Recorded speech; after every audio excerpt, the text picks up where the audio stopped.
I have some breaking news coming out of New Jersey. The highest ranking Democrat in New Jersey politics has been indicted for running a criminal enterprise to benefit himself and others. According to the indictment paperwork, George Norcross, his brother Philip, and four other Democrats are charged with first degree racketeering. Norcross Enterprise used its power and influence over government officials to craft legislation tailored to serve the interests of the enterprise. They used this power to acquire property and property rights through coercion, extortion, and other criminal acts. In one instance cited in the indictment, Norcross is said to have threatened in 2016 a developer who would not relinquish his rights on Norcross's terms by telling him he would make sure the developer never did business in Camden again. I will F you up like you've never been effed up before, unquote. Now, Norcross allegedly told the developer when the developer asked Norcross if he was threatening him, Norcross allegedly said, absolutely.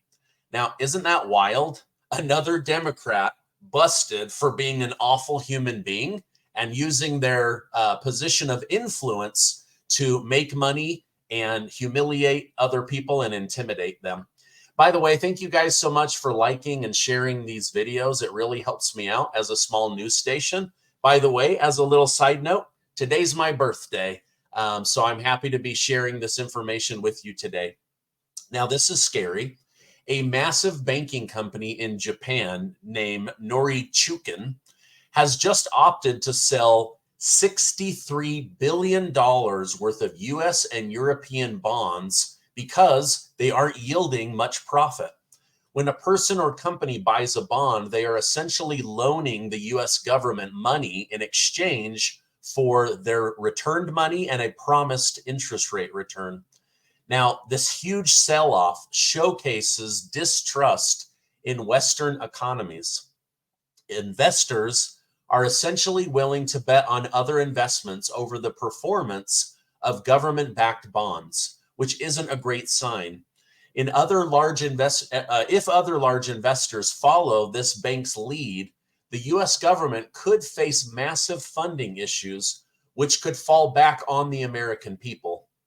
Biden can continue to play dumb if he wants, but other countries are done trusting the American dollar under his leadership. Now, the only reason this sell isn't larger is likely because Japan believes Donald Trump is going to be the next president, and so they're being patient when it comes to selling off all of the treasuries and bonds that they're holding. If that were to happen, it would crash the dollar. It would be very, very bad. Now, it didn't help that Saudi Arabia essentially gave us the middle finger and canceled our agreement to only sell oil in US dollars. Remember, Prince Mohammed bin Salman loves America, but he hates Biden. Biden said if he became president, he would humiliate him, make him a pariah, and called him a murderer over and over and over again. This did not make the Prince of Saudi Arabia happy, and he vowed revenge on Joe Biden. Now, unfortunately, the US dollar and Americans were probably going to pay the price for Biden's stupidity and ineptitude, but the White House is pretending like everything's fine, everything's hunky-dory. Now, Trump's chances of being elected may have gotten more likely because he won a coin toss over at CNN. I'm not joking. CNN just stated that they did a coin toss to determine who gets to speak last at the upcoming presidential debate. Shockingly, Biden decided he wanted to be on a certain side of the stage, which opened it up for Donald Trump to choose whether he spoke first or last. And being smart, he said, I don't care which side of the stage I'm on. I just want the last word when it comes to the debate. Either way, picking where you stand over speaking last is very questionable. But then again, it is Joe Biden. He does a lot of questionable stuff, right? Okay, now in Biden's case, Speaking less may be an advantage. While speaking with CNN, reporter Maggie Haberman argued that Trump believes this as well. She stated, Trump has said to people multiple times that he knows that he interrupted too much in the first debate with Biden in 2020. Having just rewatched that debate, it's really striking. I mean, we all talked about it at the time, but Biden could barely get a word in edgewise, and Biden was kind of smiling throughout it as it was happening. Now, to be fair, if I was Biden, I would love to just sit there and smile and not have to open my mouth and embarrass myself. Having to defend his actions will not be an easy job. Just to name a few failures, we have the Afghanistan withdrawal, the beginning of multiple wars, inflation, the collapse of the US dollar, immigration, green energy, electric vehicles, mismanagement of money, stealing our tax dollars to give to other countries. On top of these wars, his own party is now trying to drag women into the military draft. And a lot of people have very strong opinions about that. Now, I have some big bombshell stories that I want to share with you. But first, a word from today's video sponsor. I'm excited to tell you about today's sponsor, Aura. If you Google yourself these days, you will likely find your private information on public listings. Data brokers are making money selling your information to robocallers, spammers, and others that wish to target you. Recently, our best friends Googled themselves online. They found their cell phone info, home address, part of their social security number, and banking information. Cleaning up your information not only helps reduce the amount of spam you get, but it protects you from hackers who could use this information to help themselves access social media accounts, bank accounts, and other sensitive information. Now, I don't know if you saw this, but AT&T revealed that over 73 million customer records, both existing and former customers, were released onto the dark web. Let Aura handle this for you. You can try Aura free for 2 weeks using my link. It's easy to set up, and you don't have to download several different apps to get things like parental control, antivirus, VPN, password management, identity theft protection insurance, and more. With Aura, you get all of this for one affordable price. Stop data brokers from exposing your personal information. Go to my sponsor, aura.com/Stephen, to get a 14-day free trial and see how much of your information is being sold. Again, that's aura.com/Stephen. All right, isn't that wild? 73 million people's information was leaked from AT&T. So make sure that you aren't one of them. Now listen to this. Senator Rand Paul said he's not going to stop until we have answers on COVID and Dr. Fauci receives justice. He said, if you happen to walk into the Capitol on January 6th, you might get 10 years in prison. But if you're responsible for funding research that led to a pandemic and killed 15 million people, then you lied to Congress, well, nothing happens to you. I mean, wow, what a strong comparison, but it's true. Grandmas that were ushered into the Capitol are now doing jail time. Meanwhile, Fauci is held up as some modern day Gandhi. I cannot wait for justice to come to Dr. Fauci.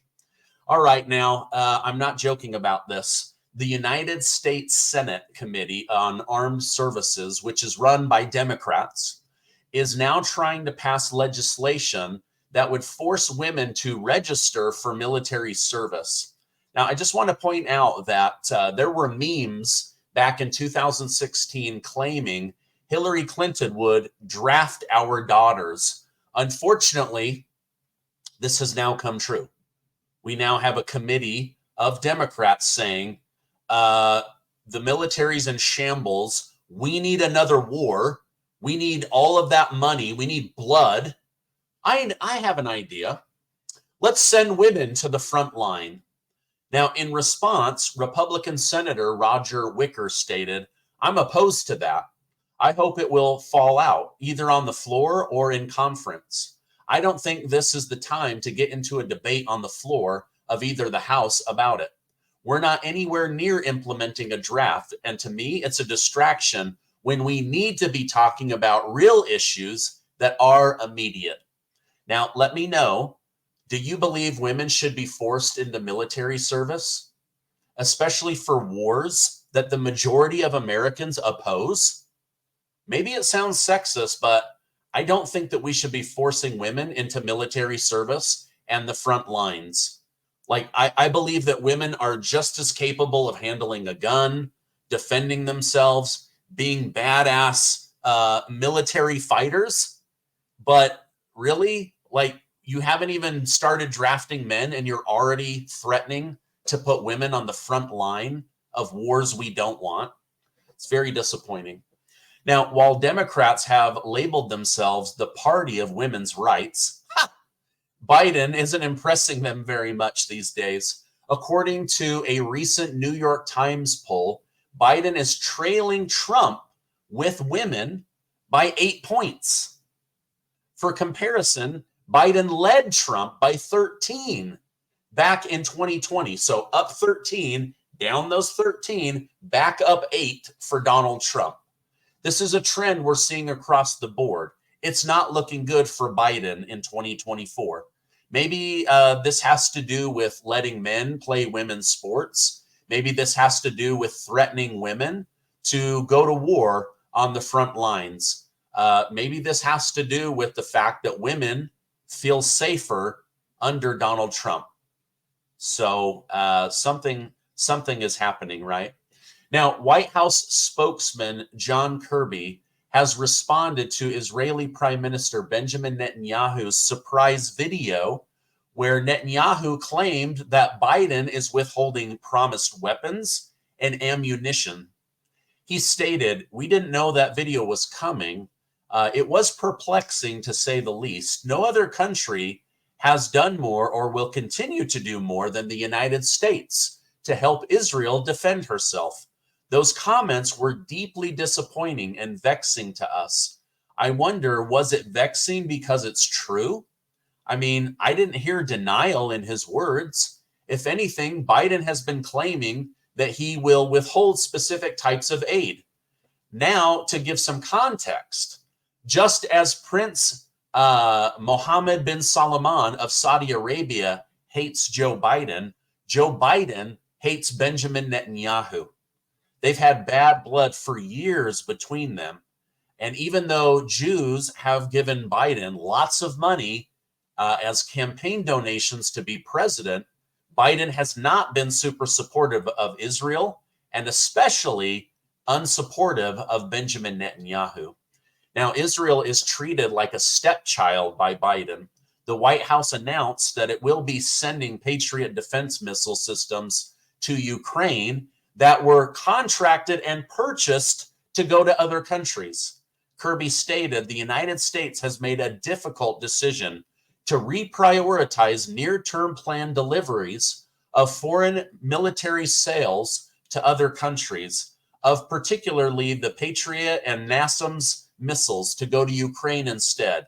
Wow, what a slap in the face to Israel. So they bought these, they were promised, and now they're saying, oh, actually, we need to go after big bad Putin. We need to give these to Ukraine. So as they grab teenagers from their birthday parties and family events and force them to the front line, that they can try to shoot off a complicated missile system in the direction of Moscow. All right, now, as America picks sides, North Korea has done the same thing. They're teaming up with Russia and deepening their relationship. According to North Korea media, the two countries will now assist each other in war if either country is invaded. In response, South Korea's president stated, "It's absurd that two parties with a history of launching wars of invasion, Korea and Ukraine, are now vowing to mutually cooperate on the premise of preemptive attacks by the international community." So basically, like, it is not good that you guys are teaming up, but wait a minute, aren't you guys the ones that invade people? Why are you saying that you're going to be invaded? Now, you know who else is picking sides? The country of Turkey. Yes, NATO partner Turkey is contemplating leaving NATO and joining BRICS. They say NATO doesn't do anything. NATO doesn't make them feel safe. They say BRICS, with Russia and China at the head, are a much stronger alliance than America. Turkey has the second largest army in NATO next to the US military. They also sit as a peacemaker between the Middle East and Europe, but Turkey appears to be ready to pick sides. Some of this is also likely to do with Brussels keeping Turkey out of the European Union because of their Muslim population. But that might be changing as Europe is becoming Muslim faster than even the Middle East. So the world is shifting right before our very eyes.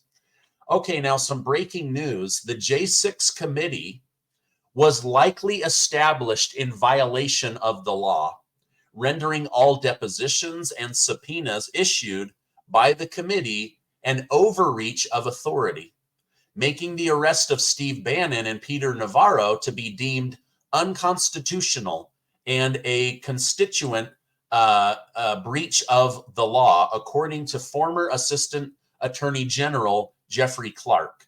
Now, this would be incredible news.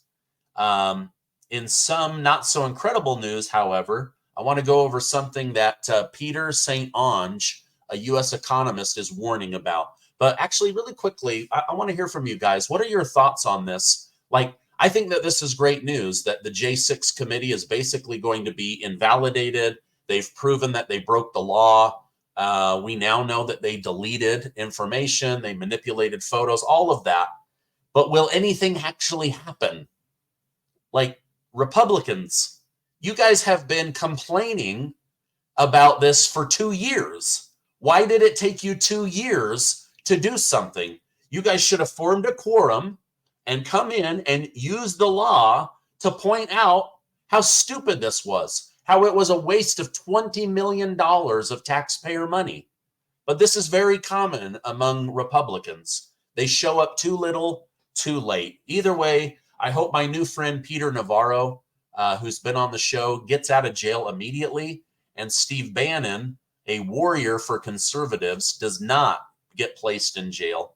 What a shame. Okay, back to U.S. economist Peter St. Onge. He warned, interest on federal debt hit $1 trillion for the first time. Interest alone now soaks up 1/3 of all taxes collected, while Washington spends over twice what it collects.